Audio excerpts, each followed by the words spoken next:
সম্পাদক বিদু প্ৰমোদ ভুটীয়া তেখেতক মই এখন গামোচাৰে নিজৰ মানুহ এটা বেয়া থাকি নহয়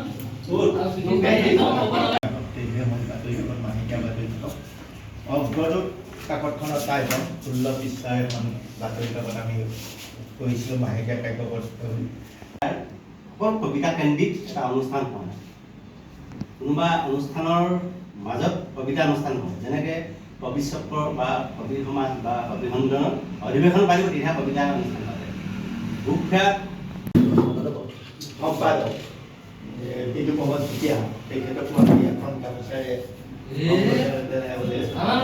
নিজৰ মানুহ এটা বেয়া থাকি নহয়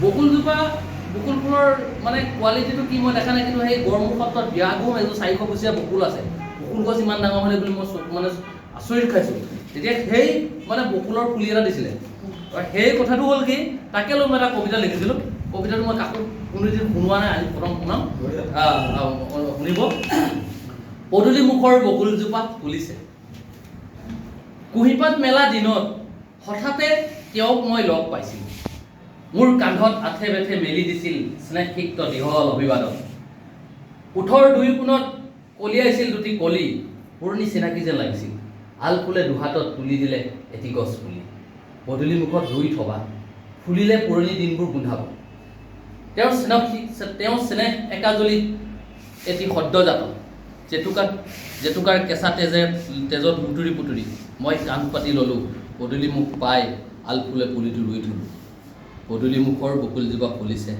উশাহত তেওঁ বৈছে পুৰণি দিনৰ সেউজ গোন্ধটো এইটো এটা মোৰ মানে সেই কোনো সম্পাদনাও পোৱা নাই কোনোদিন কোনো প্ৰকাশো পোৱা নাই ডায়েৰী চুকত লিখি থোৱা কবিতা বিচাৰি ভাৱটো চবে জানে মোৰ নিৰুদ্দেশৰ বাবে আপোনালোক উদ্বিগ্ন নহ'ব মই আত্মগোপন কৰিছোঁ হয় মই ৰমেন বৰুৱাই কৈছোঁ মোৰ নিজ সৃষ্টিশীল জগতত বিচৰণ কৰিছোঁ আপোনালোকে মোক ভাল পোৱা যাচিছে আপোনালোকে সহমৰ্মিতা প্ৰকাশ কৰিছে মোৰ আৱৰ্তমানত বাতৰি উৰা বাতৰিয়ে কাকত ভৰিছে সামাজিক মাধ্যম উপচি পৰিছে ইলেক্ট্ৰনিক মিডিয়াত আলোচনা হৈছে অথচ বঞ্চিত অৱহেলিত মই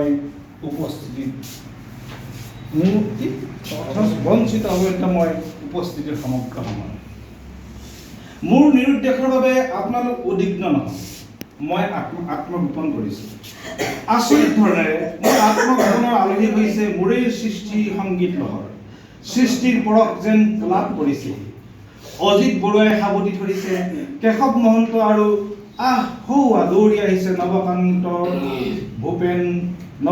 বৰুৱা ভূপেন ডেকা মোৰ এই গোপনতাৰ অভিন্ন উল্লাস ইমান সৌন্দৰ্যৰ সমাহাৰ ক'তো যে নাই আত্মগোপন যেন কাচিয়লি ৰ'দৰ ছাঁ মোৰ আত্মগোপনত বিলীন কৰিছোঁ সমগ্ৰ সত্তা ইয়াত বিষাক্ত গীতদংখনৰ সংশয় নাই মোৰ ঘৰ হৈ থাকিবলৈ দিয়া মোৰ গান হৈ থাকিবলৈ দিয়া ইয়াত শব্দৰ ৰুণজুণ প্ৰতিধ্বনি প্ৰবাহিত হৈছে গানবোৰ গান হৈ বাজিছে সুৰবোৰে আই অসমে সুঁৱৰিছে ইমান সৰল সুষমা ক'তো যে পাবলৈ নাই আত্মগোপন যেন হেৰুৱা সুখৰ সন্ধান আপোনালোক মোৰ বাবে উদ্বিগ্ন নহ'ব মই ৰমন বৰুৱাই কৈছোঁ মই আত্মগোপন কৰিছোঁ এটা শব্দ মনত পৰে সেই মনত পৰা মুহূৰ্ত মনত পৰে কিছুমান ক'ৰবাত বোলে ক'ৰবাত গান ভাঙি গৈছে গানৰ শব্দ শুনিছোঁ গান শুনাৰ লগে লগে মানে শৈশৱত কোনোবা মুহূৰ্ত মিলি যায় কোনোবা এটা মুহূৰ্ত ক'ৰবাত মোক লগ সংগৰ লগত ঘূৰি ফুৰা কিছুমান মিলি যায় সেউজীয়া পৰিৱেশ এটা দেখাৰ লগে লগে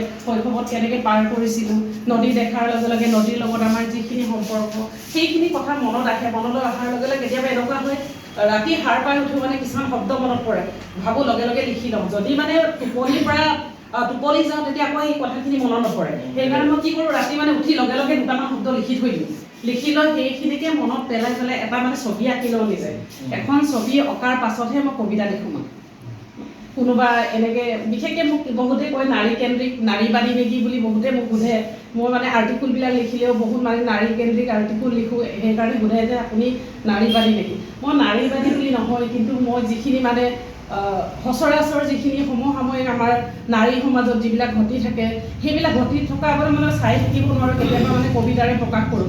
আৰু মই আমাৰ মা আমি যেতিয়া জন্ম হৈ বা যেতিয়া আমি ডাঙৰ হৈছোঁ, যেনেকুৱা অৱস্থাত পাইছোঁ, এতিয়া তাতকৈ মানে বয়সৰ কাৰণে বয়সৰ চাপ পৰিছে, সেইবিলাক দেখি মই অলপ আৱেগিক হৈ গৈছিলোঁ।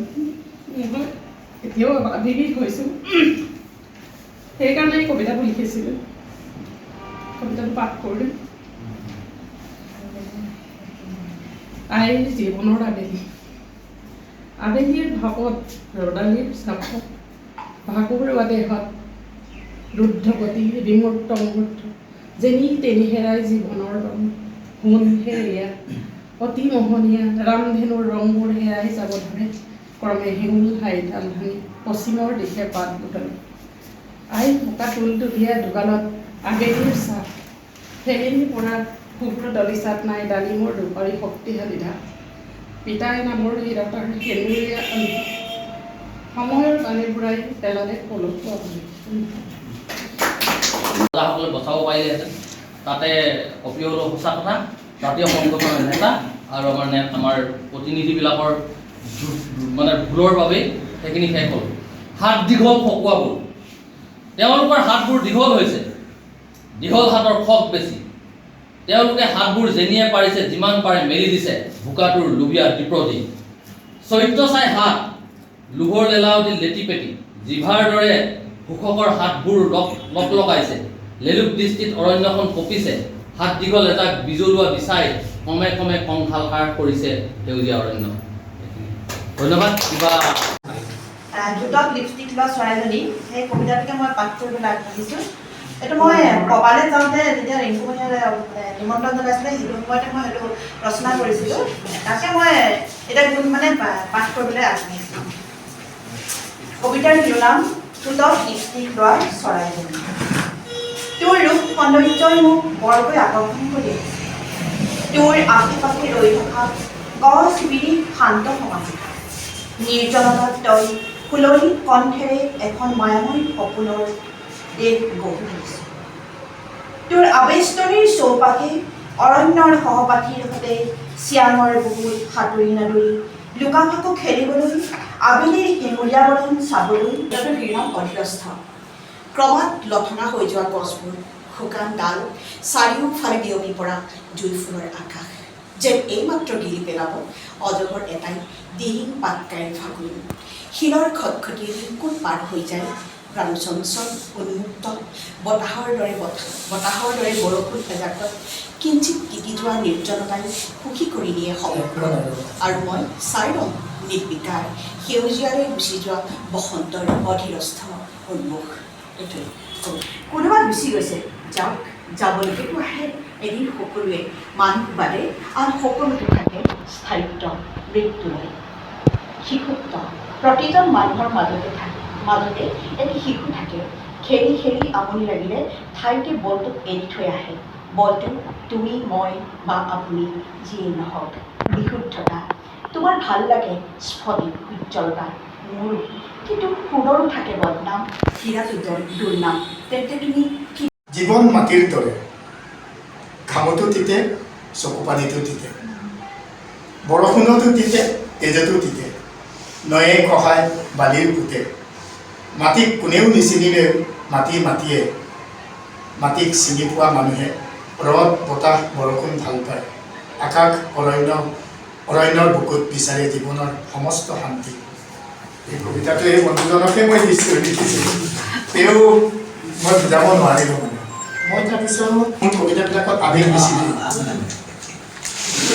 আকাশখন গোমা হৈ আহিছে, মানে মনবিলাক এনে চবৰে গোমা আকাশখন গোমা হৈ আহিছে।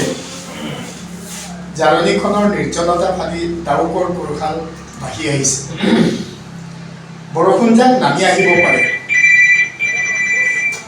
এতিয়া তুমি এধানি বন্দী হাগিলৈ নাথাকিব।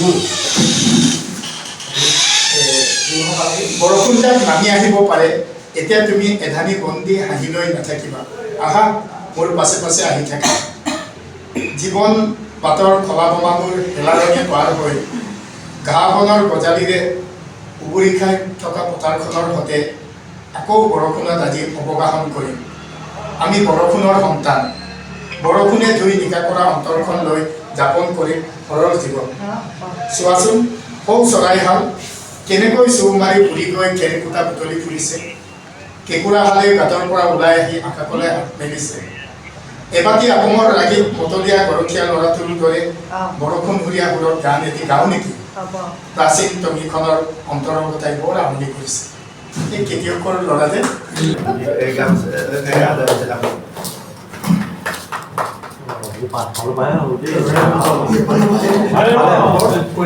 আৰু লগতে উপস্থিত আছে চিলাপথাৰৰ অভিনেতা শিল্পী। আৰু আমি লগতে কৈছোঁ ইয়াত কোনো সঞ্চালক নাই, কোনো হেৰি নাই, কবিতা পাঠ কৰিব, কবিতা আৰম্ভ নিজে ক'ব। ইতিমধ্যে প্ৰায়সকল হৈছে, আমাৰ দুজনমান আছে, গতিকে ৰিংকু কৰিব। ৰিংকুৰ পিছতে পোৱা নাছিলোঁ আগতে, কেতিয়াও লগ পোৱা নাই, এইটো সঁচা কথা। আপোনাকো লগ পোৱা নাছিলোঁ। আৰু এইখিনিতে আৰু এটা কথা যে আমি সদায় শিকলি ভাঙিব লাগিব। শিকলি ছিঙি, আচলতে আমি শিকলি ভাং বুলি কওঁ, কিন্তু শিকলি ছিঙিব লাগিব। মই আগলৈ এটা অনুৰোধ কৰিম, যিহেতু মই ভুৱন দাই এটা কথা কৈছিলে মোক গল্পৰ কথাটো লৈ, মই সেইটো কথাও ক'ম এইটো কাৰণে, কিন্তু গল্প হয়তো আপোনালোকে 6 মাহৰ পিছত পাব। 6 মাহৰ পৰা আপুনি হয়তো শিকলি এটা ছিঙিব লাগিব, যিহেতু ভুৱন দাই কৈছিলে। মানে মই সম্পাদনা হেৰি কাৰণে সদায় আমি নতুন নতুন কিবা কিবি বিষয়বিলাক বিচাৰি থাকোঁ।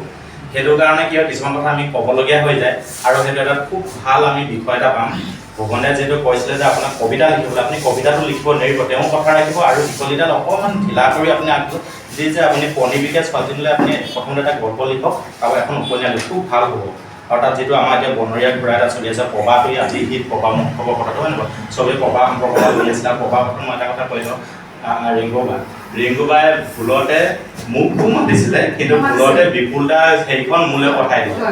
তাৰপিছত মই এতিয়া কি কৰোঁ, মই ভাবি বিপুলাক মই ফোনো কৰিছোঁ, বিপুলাকো পঠাইছোঁ, ৰিংকুবাক মই আকৌ কৈছোঁ যে ভুলতে আহিলে চাগে, মই তেখেতলৈ দি দিছোঁ, আপোনালোকক ফোন কৰি মই মেছেজতে দিছোঁ নহয়। তাৰপিছত আপুনি হ'ব বুলিকে তাৰপিছত আকৌ মোৰখন পিছলৈ পঠাইছে, কিন্তু মই মোৰ ক'লে কিবা নতুন বাপেক নলক পঠাই দিওঁ,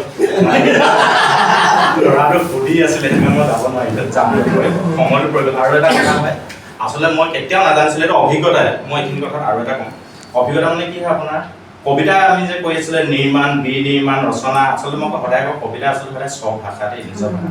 কবিতা হ'ল আপোনাৰ মোৰ মতে ঘটনা পৰিঘটনাৰ আপোনাৰ বৰ্ণাঢ্য অভিজ্ঞতাৰ স্ব ভাষাৰ এটা কবিতা।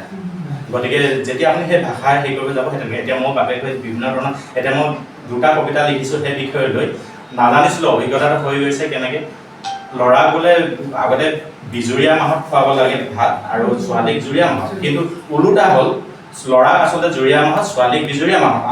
আমাৰ সেইখিনি ৰীতি নীতি পৰম্পৰা আমাৰ অঞ্চলটো সেইখিনি মতে। তাৰপিছত সেইদিনা কি হ'ল, কেইদিনমানৰ আগতে ঘপককৈ হেৰি হ'ল যে আমাৰ 6 মাহ সম্পূৰ্ণ হৈ যাব, কিন্তু 7 মাহ ভৰি দিব। গতিকে সেই অকল 7 তাৰিখ দিনটোৱে আছিলে আপুনি যিখন কবিতা আয়োজন কৰিছিলে। গতিকে মই যাব নোৱাৰিলোঁ, গতিকে বেয়া নহ'ব এতিয়া কৈছোঁ। কিন্তু আপুনি সেই পনীৰ কথাটো, সেই কথাটো আপুনি খুব এটা বিষয়, গুৰুত্বপূৰ্ণ বিষয় আপুনি ল'ব, সেইটো খুব ডাঙৰ মানে এটা সেই গুচি যাব। আৰু কুকুৰ কথাটো আছে, কুকুৰ আপুনি বিষয়টো ল'ব পাৰে। অকল আপুনি সীমাবদ্ধতা বা মেছেজ বা বাৰ্তাৰ কথা নহয়, এইবিলাক ৰাজহুৱাকে যাবলৈ, যিহেতু বৰগোহাঁই ছাৰে কথাটো ক'লে, সেইটোতে মই পুৱা বেলি ঢল হাত দিয়াৰ সময়ত মনত পেলাব পাৰোঁ চন্দ্ৰমা আঁতৰি, দুপৰ নিশা নিৰ্জনতাৰ কোলাহল ফালি আগুৱাই গৈ তোমাৰ বাবে অপেক্ষা কৰিব পাৰোঁ, ৰ'ব পাৰোঁ একা বেকা পথৰ কেঁকুৰি, তুমি সেন্দুৰীয়া হাঁহিৰে ওলাই অহা সময়লৈ, তুমি সেন্দুৰীয়া হাঁহিৰে ওলাই অহা সময়লৈ তোমাৰ আপোন শুনা চকুৰ ভাষাত চিত্ৰকল্পৰ ঢৌ তুলি আনি দিব পাৰোঁ সোণ বোলোৱা ৰপণ, তোমাক লৈ মই কল্পনাৰ আগত অগ্নিকুণ্ড সাজিব পাৰোঁ, পাৰিবা প্ৰতিদিনে পুৱা সন্ধিয়া তাতেই তুমি শীতল গা সতেজ কৰিবলৈ, আৰু পাৰিবা কেতিয়াবা সাক্ষী কৰি আপোন মৰৰ দৰে আঁতৰিবলৈ, কিন্তু ইয়াতেই আহি পৰিব পাৰে অৰ্থহীন চৰ্ত। জীৱন যেতিয়া আগাব তেতিয়াই বাৰে বাৰে প্ৰমাণ হ'ব সেয়া কেৱল ধন, নতুবা তোমাৰ বাবে অতি আদৰৰ অবাস্তৱ পৃথিৱীখন, কি কৰিব নোৱাৰোঁ মই, তোমাৰ বাবে হাজাৰ চিৰি বগাই নামিব পাৰোঁ প্ৰাৰ্থনাৰ দৰে, কাষে কাষে বোৱনি কৰি ফুলি থকা বেলি ফুল তুলি অৰ্পণ কৰিব পাৰোঁ তোমাৰ বাবে, সেই পথেৰে আহি সেৱা জনাব পাৰোঁ মৌনতাৰে, তুমি মোৰ বাবে হৈ পৰা অৰ্পিত। মই নিশা শাৰী পাতি মনৰ কথাবোৰ ক'ব পাৰোঁ, মনতেই আনে নুশুনা তুমিও, মই তোমাক ক'ব নোৱাৰোঁ, তোমাৰ বাবে প্ৰাৰ্থনাহে কৰিব পাৰোঁ, আৰু অৰ্পণ কৰিব পাৰোঁ মোৰ এটা এটা নিশা, সেই হৈ পৰিবলৈ তোমাৰ বাবে একে শাৰীৰ একেই সেৱা, মই তোমাৰ বাবে প্ৰাৰ্থনা কৰিব পাৰোঁ, উজাগৰে নিশা কটায়ো দিব পাৰোঁ। শুকান পাতৰ কৰ্মনিত কাম থিয় কৰি সাৱধানী হৈ আলাপত বিভোৰ অতীতৰ সৈতে কত কথাৰ আঁত হেৰুৱাই তোমাৰ সংগীৰ কথাই সাগৰ বহল ৰূপ ধৰে, যিবোৰ বিষয়বোৰ যে অনিৰ্ধাৰিত। শাৰী শাৰী মনবোৰে কিবা ক'বলৈ বিচৰাৰ সময়তেই জিলিকি উঠা ৰঙা বেলিটোৰ দৰে এজনী ৰজনী অতিক্ৰমী তোমাৰ চকুজুৰি সেই উজ্জ্বলতা মই ধাৰণ কৰিছোঁ বহুবাৰ। তুমি জানি নাভাবিবা অনুমতিৰ কি প্ৰয়োজন। তুমি সুধিলে হয়তো ক'ব নোৱাৰিম, তথাপি সেয়া তোমাৰ বাবে অপেক্ষাৰ এটা বিভ্ৰম হ'ব পাৰে। মই যিহেতু ত্ৰিভুজৰ অংক ভূমি, তুমি তিনিটা চিৰিৰ নামনিত, মই আগে আগে মনটোক আঁতৰাই পঠিয়াম, কওঁ প্ৰাৰ্থনা কৰিব পাৰোঁ, আশীৰ্বাদ ল'ব পাৰোঁ, কৰিব পাৰোঁ তোমাৰ বাবে বহু ত্ৰুটি বন্দনা। ক'ত ৰৈ গ'ল সেই ক্ষণ, অভিহত্তপাত নে পৰশী মিত্ৰৰা? তোমাৰ বাবে ফুলনি বাৰীৰ ধাৰণাই ধৰা নিদিলে সপোনৰ পৃথিৱীখন আঁকোৱালি ল'বলৈ ভাবিব পৰা মৌলিকতা। সাজি সাজি ঘৰবোৰ যেতিয়া সজোৱা হয়, পালিঘৰ বুলিলে তোমাৰ ছাঁ এটা পৰে। ঠিক তেনে কথা দুটামানি আছিল আমাৰ আখৰ সজোৱা কায়াহীন কাগজখনত তোমাক দেখুৱাবলৈ বহুবাৰ হাত ভাঙিছোঁ। সৌৱা আমাৰ অহা যোৱা আদিবাদটো মনতহে ভাবি সামৰি থৈছোঁ। তুমি সূৰ্যক নিলগাই থৈছা আৰু মই সূৰ্যক তোমাৰ বাবে প্ৰাৰ্থনা কৰিছোঁ। তুমি চকু মুদি দিছা, মই তোমাৰ বাবে সেৱা জনাইছোঁ বাৰে বাৰে অৰ্পিত আমি। তুমি মুঠি মাৰি হাত কুচাই আনিছা, কোৱা তুমি কি কৰিব পাৰোঁ মই? পাৰোঁ হাজাৰবাৰ কৰিব হাতী পতিৰ পথেৰে গৈ উজাগৰি নিশা কটাই, কোৱা প্ৰাৰ্থনা কৰিব পাৰোঁ তোমাৰ বাবে, সন্ধিয়াও যাব পাৰোঁ তোমাৰ বাবে। তুমি ক'লা ব'লা আমি যাওঁ, যাব পাৰোঁ, ৰ'বলৈ মোৰ সময় নাই, তোমাৰ বাবেই মই অৰ্পিত। সৰুজে জানে দ্বাৰপালৰ আবেষ্টনীত কটোৱা গভীৰ ৰজনীয় কেৱল তোমাৰ বাবেই মোৰ যত আয়োজন। তুমি হাঁহিলে মই অঁকা ছবিখন আৰু শুৱনি দেখি ৰঙৰ বিভুৰতাই বিলাই দিয়ে তোমাৰ দৰে, হাজাৰজনৰ মনে ৰেখা টানি তোমাক বদ্ধ কৰাৰ দৰে আৱদ্ধ নচ কৰিবলৈ মোৰ আৱেশেই যথেষ্ট। তোমাৰ বাবে আৱৰণ তুলি অগ্নিগড় সাজু, বিশ্বাসক হীৰক ধাৰণ কৰি তুমি তিনি চিৰিৰ তলত আৰু মই আগে আগে তিলক আকো। মনতে ভাবোঁ কি কৰিব নোৱাৰোঁ তোমাৰ বাবে মই। ঘৰৰ কথা আকাশে জানে, বতাহেও জানে, বৰষুণ মোৰো বৰ প্ৰিয়। এতিয়া ৰ'দেই ভাল পাওঁ, শিলৰ চোলা আজিকালি হিমতেই তিতে, বৰষুণততো কথাই নাই। সেইবাবে নিশাতকৈ দিনেই বেছি পৰ লাগে। আৰু যে অপৰা কথা নজনাকৈয়ে টানকৈ কোনে কাক ক'ব পাৰে, ভাল হওক বুলিয়ে পৃথিৱীৰ আদিম ভাৱনাক এৰি এতিয়াৰ কথালৈকে আহো। অংগজৰ ধাৰক ৰূপে গমনৰ পৰিৱৰ্তিত পথ ধৰে, তোমাৰ বাবে কৰিব পৰা প্ৰাৰ্থনাৰ মৌন মূল আশীৰ্বাদ তোমালৈ আগবঢ়াব পাৰোঁ। অভিনৱ যাত্ৰা য'ত প্ৰতিশ্ৰুতিহীন গতি, তুমি তিনি চিৰিৰ তলত, মই আগে আগে। জল জোকাৰি তুমিও সজাগ, পূবে ঢল ভাত ডাঙৰো বেলিৰ হেঙুলীয়া কিৰণ, তোমাৰ বাবে মই জনাব পাৰোঁ প্ৰাৰ্থনা। তুমি আওৰাব পাৰা সেই কথা, ক'ত এৰি আহিলোঁ সেই ক্ষণ, যাৰ বাবে মই আশীৰ্বাদ লৈ কেৱল জনাব পাৰোঁ সূৰ্য। ভাল হওক অৰ্পিত পৃথিৱী বহু পলমত ঠিকনা ঠাই হওক। এতিয়া মই আপোনালোকে এটা কথা কৈছোঁ, এই কবিতাটো কিছু আকৌ জালত লাগিছে, বাচি যোৱা সকলে উভতি চাইছে, লাগি যোৱা সকলে শ্ৰদ্ধাই কৰিছে। মাছুৰে জালখন বামলৈ টানিছে, পোনাবোৰে বেজাৰত বিলাপ কৰিছে। কান্দুলিৰ প্ৰেমিক তাৰপিছত নিপুণা আমি গুণাৱতীকো কৰিছোঁ, গুণাৱতী যোগেন্দ্ৰাৰ পাল্লাত পৰিছোঁ, দুই এপেক মাৰিছোঁ। আচলতে সেইটো কিবা এটা নহ'লে তাৰমানে এইটো নিচান থকা মানুহ কেনেকৈ কবিতা লিখে নাজানো। প্ৰাণেৰ পদ্ধতি জয়া ভাবিছিলোঁ পাখন দিছিলোঁ কুফাৰ হাতৰ পৰা ৰাজদণ্ড কাঢ়িয়াৰী পুনৰ অসমত ৰাম ৰাজ্যৰ ঘোষণা। কিন্তু বিধি কি অপ্ৰসন্ন জয়া।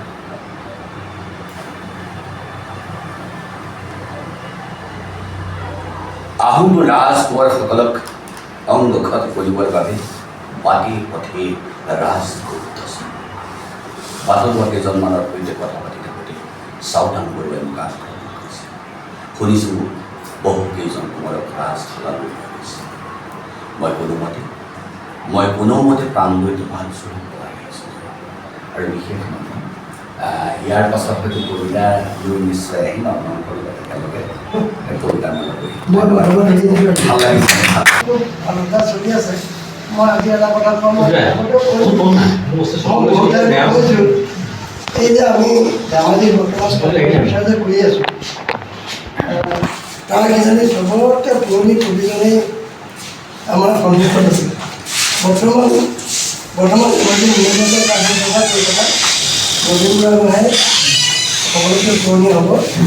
মই 93 লগ পাওঁতে তেতিয়া তেওঁ এজন প্ৰতিষ্ঠিত কবি আৰু অসমৰ কিমানজন পুৰণি নতুন কবিৰ ভিতৰত খালতে পাইছে আৰু কৈছে অঁ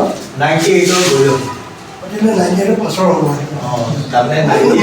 মই 93 লগ মনৰ দৰে গাঁওবোৰ নগৰ মানুহৰ মনবোৰ সলনি হ'ল আনন্দ উৎফুল্লিত হৈ থাকোঁতে কেতিয়ানো কি হ'ল কোনেও গমকে নাপালে শত্ৰু চিনিব নোৱাৰি নিজৰ ভায়েকে কৰিলে শত্ৰু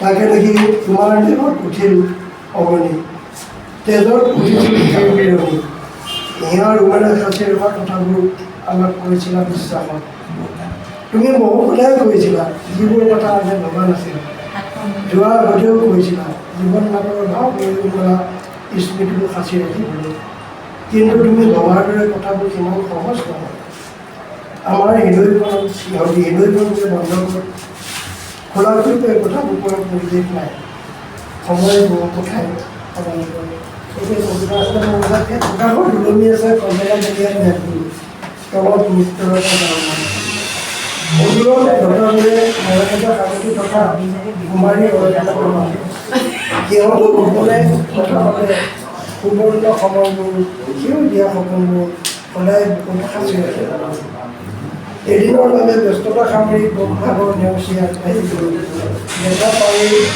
নৈখনে বৰ আত্মীয়তাৰে মাতিলে কাষলৈ যাওঁতে নৈখনে মনে মনে ক'লে এদিন গুচি যাব সকলো মাথো স্মৃতি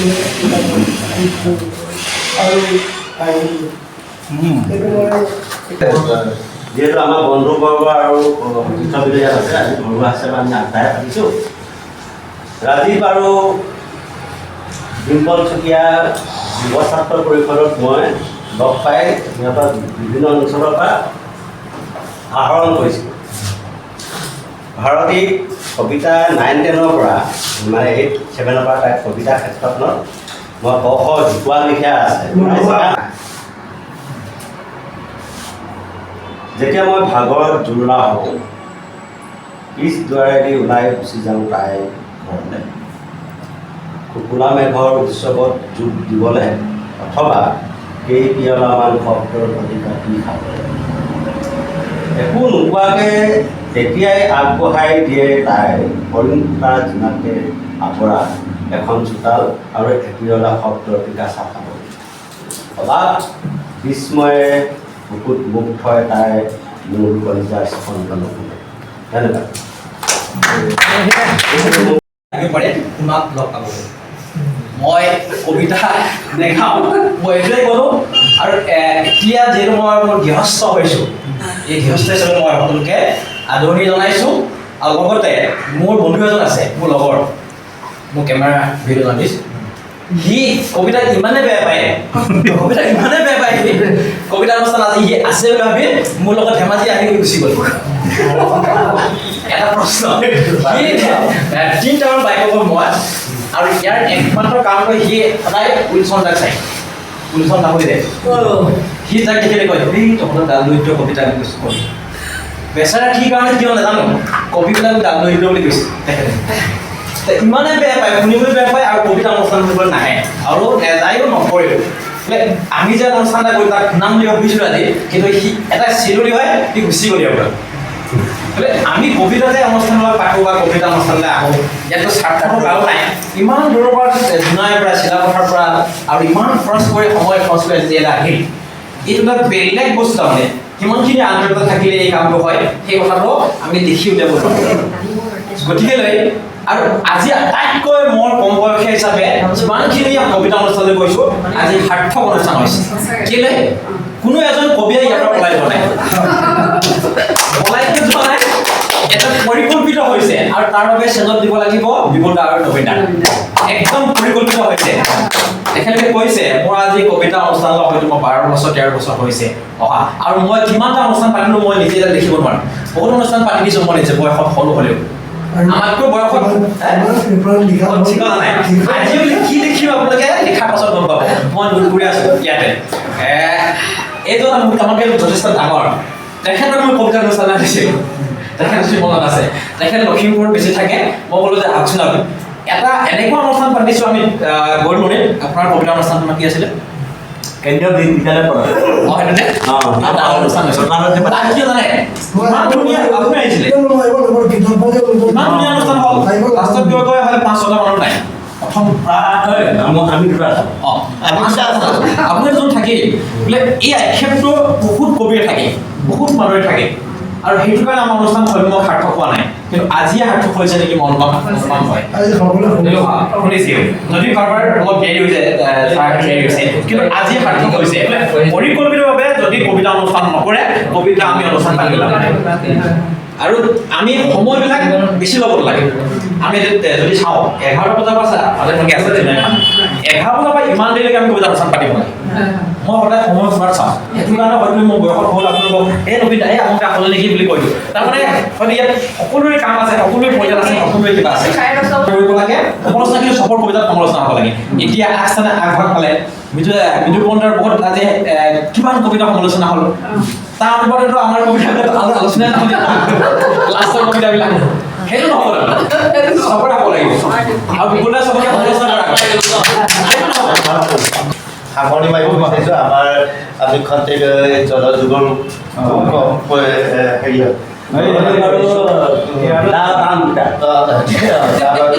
আৰু কিবা ঘৰৰ পৰা কিবা কৰিছে কোনোবাই যদি ইচ্ছা কৰে কবিতাৰ আধাত এইটো চলে বাৰু যাৰ কলা আগত হোৱা হ'লে প্ৰথমতে তোমাৰ কবিতা যিমান ভাল পোৱা পিয়াহ আকুল দুটি প্ৰাণৰ অনন্ত পৰিপূৰ্ণতা ৰক্তাভ সূৰ্যোদয়ৰ দৰে স্নিগ্ধ জোনাকৰ দৰে বাঢ়ি আহিছিল য'ত প্ৰেমৰ লিপ্ততা মোৰ দুখৰুগ্ন বুকুত তেওঁৰ তপত আলিংগন অপ্ৰাপ্তিৰ বিষাদ কলিজাত অলক্ষ্য বাসনা যি নাছিল মোৰ সেয়া আছিল তেওঁৰ তৈয়াৰ কৰিছিলোঁ দুয়ো অভাৱগ্ৰস্ত হৃদয়ৰ উচাহী অৰণ্য ৰ'দৰ দৰে সপ্ৰতিভ বিদ্যুতৰ দৰে তৰিত সেই প্ৰেমৰ তীব্ৰতা মেঘাক্ৰান্ত গোমা বতৰৰ দৰে ঠেক আৰু ঘেৰ মমৰ পোহৰৰ দৰে নিৰ্মল আৰু স্বচ্ছ নিৰ্বোধ দুটি অন্তৰ কি অদ্ভুত অপূৰ্ণ হেঁপাহৰ সমন্বয় মই দৌৰি তেওঁৰ কাষ চাপোতে নিয়ৰৰ সৈতে একাকাৰ হৈছিল ঘৰ্মাক্ত শৰীৰ আৰু তেওঁৰ চকুত ৰামধেনুৰ তিৰবিৰ আৱৰণ কি নাছিল সেই বিনন্দিত নিষ্পাত মিলনত ভৰ বাৰিষাৰ বৰষুণ বঢ়াৰ দৰে সোণালী আঘোণক গ্ৰাস কৰাৰ দৰে বকুলৰ ৰন্ধে গন্ধে দকুদিশ মতুৰীয়া কৰাৰ দৰে কি নাছিল আৰু এখন কিতাপ আছিলে জয়ন্ত মাধৱ বৰা ছাৰৰ ৰবট বুলি সেই কিতাপখন পঢ়ি আছোঁ সেই কিতাপখন পঢ়ি হোৱাৰ পাছত মোৰ মানে মনলৈ এই কবিতাটো আহিলে মানে এই কবিতাটো তেতিয়া লিখিছিলোঁ সেইখন পঢ়ি হোৱাৰ পাছত শুনি বৰ ভাল নাপাব কিন্তু হ'লেও কৈ দিছোঁ আপোন হাত জগন্নাথ আজি এখন কিতাপত ৰবটৰ বিষয়ে পঢ়ি মইনাই ইয়াক কিনিবলৈ যোৱাৰ সপোন দেখে ৰবটৰো হেনো কিনা বেচাৰ আছে ডাঙৰ দোকান বিশালৰ দৰে শ্বপিং মলেও পাত্তা তাত নাপায় সৰু বৰ ৰবটেৰে দোকান আছে ভৰি সেনুৱে ঘৰত সেনুৱে কাৰ্যালয়ত সহায় আছে কৰি মইনাৰ মাককো ঘৰৰ বাবে ৰবট এটা লাগে আজিকালি তেওঁৰ ঘৰৰ কামলৈ সময় যে নাতে ৰবট এটা আনিলেই তেওঁৰ সমস্যা সমাধান হ'ব বিচনাত থাকোঁতেই ৰবটে নি বেট দি দিব